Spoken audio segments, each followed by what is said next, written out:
આ બધું મેં એમ કરી આપીશ, આ એમ કરી આપીશ, એવી એક આપણને સંસારની માયા બંધારણને હિસાબે આપણે એવું બોલીએ છીએ. બાકી એક વાત, કોઈનું કોઈ નથી, કોઈનું કશું નથી.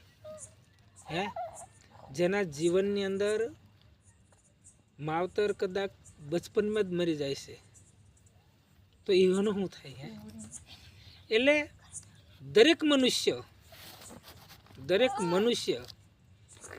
જન્મ લઈને આવે છે ધરતી ઉપર, એટલે એ પોતાનું જીવન ચલાવવા માટે એનું કિસ્મત એની કપાળે લખીને આવે છે.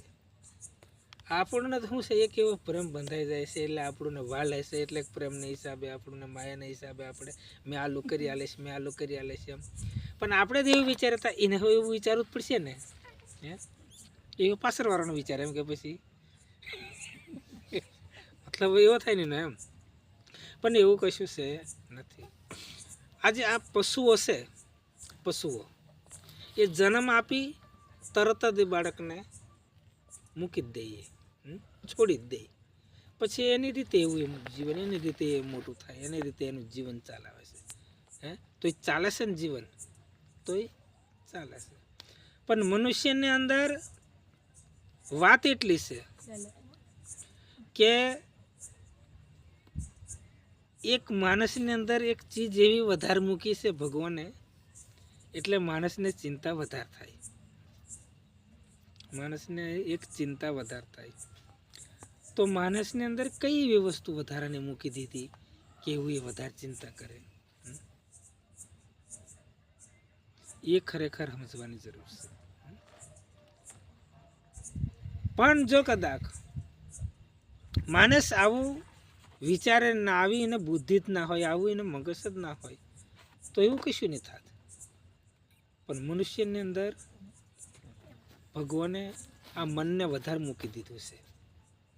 મન એ વધારે મૂકવામાં આવ્યું છે, એટલે એ બધું વિચાર કરે છે. નહીં તો તમે આ પશુ હશે ને, પશુઓની બી કોઈ ચિંતા હોય? હે, એને કોઈ ચિંતા જ નહીં ને. કે એને કંઈ સોરા પહેરાવવાનું એવું કંઈ છે નહીં. હે, કૂતરોને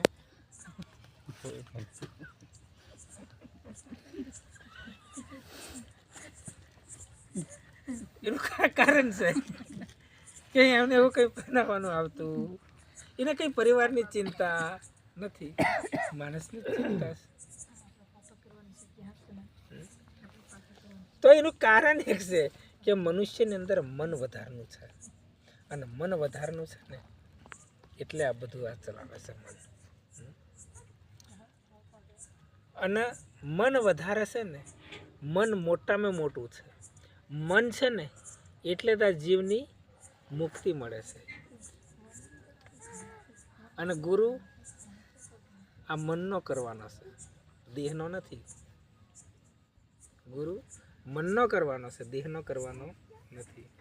અને મનનો ગુરુ કરે ને ત્યારે જ્ઞાન થાય, અને ત્યારે એને જીવની મુક્તિ મળે છે. તો પશુઓની અંદર મન નથી, પશુઓની અંદર મન નથી.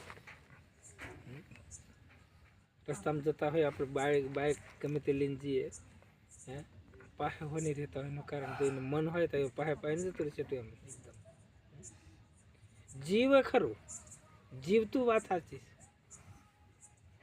ચૈતન્ય છે, જીવ ખરો પણ મન નહીં. જો મન હોત ને તો બરદીઓ છે ને દગોડી મારત બધાને. હે, તું મને એમ લગાવવા આરામ કરીને. હે, કારણ કે એટલો બધો એને તાકાત છે. આપણે જેવા તો 20 જણા હોય તો એક બળદ કાફી.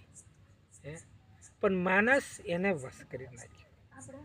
હાથી જેવા હાથીને વશ કર્યો, હાથી જેવા હાથીને વશ કર્યો, ઊંટ જેવા ઊંટને વશ કર્યો. હાથીની અંદર તાકાત કેટલી, છતાં પણ માણસ વશ કરીને ચલાવે છે ને, હાથી પર બેઠો છે ને. તોય છતાં હાથી પર બેઠો છે, એવો તાકાતવાળો છે, તોય માણસ ઉપર બેઠો. શું કામ? એની અંદર બુદ્ધિ છે, એની અંદર મન છે એટલે. અને જો કદાચ હાથી મેં મન મૂક્યો હોય તો અને એ ઉપર બેઠો હોય તો શું થાત? તો પૂરું કરી નાખે ને. એટલે કહેવાનો અર્થાંત એવો છે કે માણસની અંદર આવી તત્વ વધારે પડેલું છે, એટલે માણસને ચિંતા વધારે થાય છે. એમ મેં એમ કરી દઉં પછી મેં એમ કરીશ, મેં એમ કરમ પછી મેં ભગત બનીશ. પણ એમ કરતાં કરતાં કરતાં કરતાં આપણું કદાચ પૂરું થઈ જાય તો આ બધી આશાઓ અધૂરી રહે ને. પણ એક વાત, ઝટપટ ચેતી જાને, હું કહે છે ઝટપટ ચેતી લેજો. એમ હું કામ આટલું બધું ઝટપટ આટલી બધી ઉતવાર હું કા કરાવી? તો કે એની અંદર આ મેં વાત કરી એમ આનું ઘડીક ખબર નથી આપણને, ઘડીકની ખબર નથી. માટે ચેતવાનું છે અને કલ્યાણ કરવાનું છે જીવન. એટલા માટે બીજું કંઈ છે નથી. અને જો કદાચ મતની ખબર હોત તો ભગવાનને હો પકડીને મારત ને. પણ ભગવાને છે ને એવો કારીગર છે ભગવાન. માથે જ નહીં રાખ્યું કશું, માથે કશું રાખ્યું નહીં. પહેલા ભગવાન જાતે લેવા આવતેલા કે જીવને તા હું કે કોઈ મોનને માર નાખો, ભગવાન આવ્યો તે મોનને મારી નાખનો, કે ભગવાન આવ્યો તે કે મારી નાખનો. ભગવાનથી રહેવાયું નહીં કે આ બધા લોકોનો મહેનતોનો સાંભળી એટલે એ જીવને પાછો મોકલી દીધો. એટલે પાછો સજીવન થઈ જવું હોય.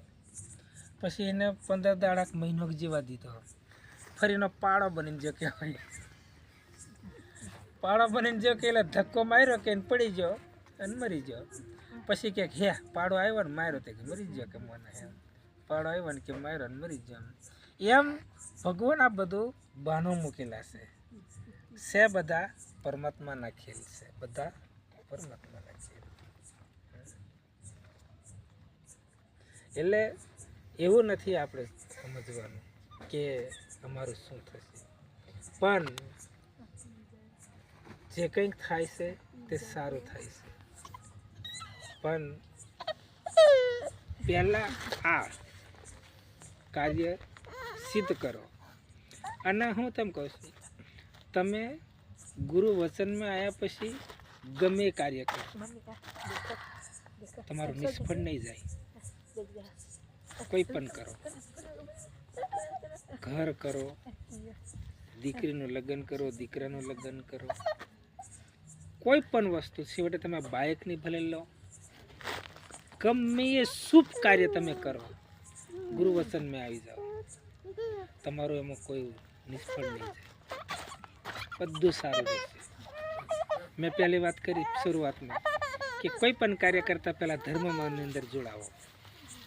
કોઈ પણ કાર્ય કરતાં પહેલાં ધર્મમાં જોડાવો, અને ધર્મમાં જોડાઈને કરશો એ કાર્ય તમારું સફળ બનશે.